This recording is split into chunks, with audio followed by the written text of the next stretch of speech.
Actress और BJP सांसद कंगना रनौत की मुश्किलें बढ़ सकती हैं। आगरा कोर्ट में कंगना रनौत के बयानों को लेकर केस पेंडिंग है, जिसकी अब सुनवाई होनी है। आगरा कोर्ट ने कंगना रनौत को नोटिस जारी किया। राष्ट्रद्रोह और किसानों के अपमान के मामले में special coach MP MLA Anuj Kumar Singh ने हिमाचल प्रदेश के मंडी से बीजेपी सांसद कंगना रनौत को नोटिस भेजा था, जो कि 19 नवंबर को उन्हें मिल चुका है।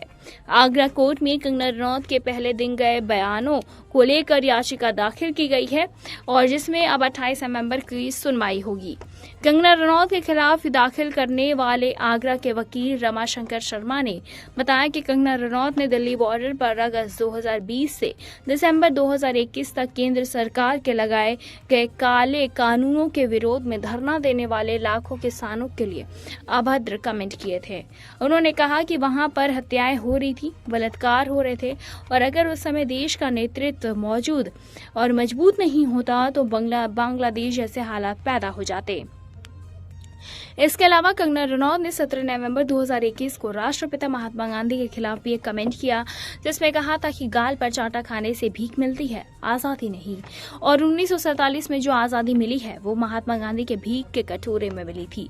कंगना रनौत ने यह भी कहा था कि असली आजादी 2014 में तब मिली जब केंद्र में प्रधानमंत्री नरेंद्र मोदी की सरकार सत्ता में आई। वकील ने अपने पत्र में कहा कि इस तरह से कंगना रनौत ने देश के करोड़ों किसानों को हत्यारा, बलात्कारी और उग्रवादी बताकर अपमान किया। पत्र में यह भी आरोप है कि कंगना ने 1947 में मिली आजादी को भीख में मिली बताकर राष्ट्रपिता महात्मा गांधी का भी अपमान किया। इसके साथ ही एक्ट्रेस ने देश के लाखों देशभक्त शहीदों भगत सिंह, राजगुरु, सुखदेव चंद्रशेखर आजाद, अशफाक अल्लाह खान जैसे तमाम देशभक्त जो देश की स्वतंत्रता के लिए फांसी के फंदे पर झूल गए, उनका भी अपमान किया। वकील का कहना है कि महात्मा गांधी, पंडित जवाहरलाल नेहरू, सुभाष चंद्र बोस, सरदार वल्लभ भाई पटेल जैसे, मौलाना अब्दुल कलाम आजाद जैसे लाखों स्वतंत्रता सेनानियों ने जेल की यातनाएं सही। कंगना ने अपने कमेंट में उनका सबका अपमान किया है। 13 नवंबर 2024 को कोर्ट में बहस सुनने के बाद ही कोर्ट ने कंगना रनौत को नोटिस जारी किया। नोटिस के मुताबिक कंगना रनौत को खुद या फिर अधिवक्ता के जरिए 28 नवंबर को सुबह 10 बजे कोर्ट में पेश होकर अपना पक्ष रखना होगा। कोर्ट ने अपने नोटिस में ये भी कहा है कि अगर कंगना 28 को हाजिर नहीं होती हैं तो कोर्ट में सुनवाई आगे हो जाएगी। फिलहाल इस पर आपकी क्या कुछ राय है, कमेंट के जरिए हमें जरूर बताएं।